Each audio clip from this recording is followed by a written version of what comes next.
In today's video, I'm going to teach you how to enable colorblind friendly mode in Trello.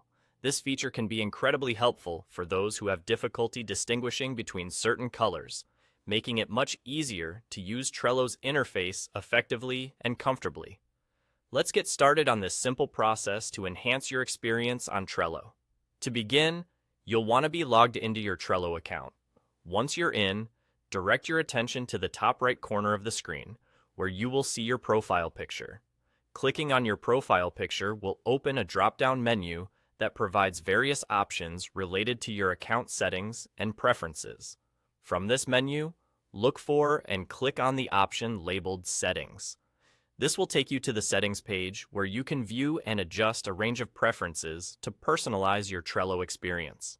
It's an area worth getting familiar with because it holds all the controls for customizing how Trello works and looks for you. On the Settings page, you'll want to scroll down until you reach the section dedicated to accessibility.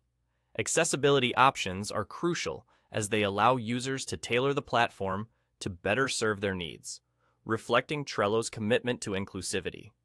Within this section, you will find an option specifically devoted to enabling colorblind friendly mode. Once you're there, click on the option that allows you to enable colorblind friendly mode. This small change can make a significant difference in visually organizing your tasks, labels, and cards, especially if distinguishing between colors is challenging for you.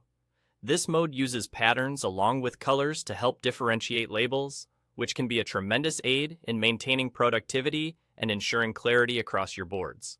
And there you have it, you're all set.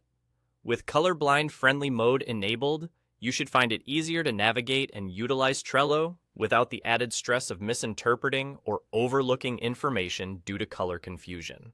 Remember, if you ever need to disable the mode or tweak other settings, you can always revisit your settings following the same steps we've just gone through. This change underscores the importance of accessibility in digital tools, and Trello has made it relatively straightforward to implement.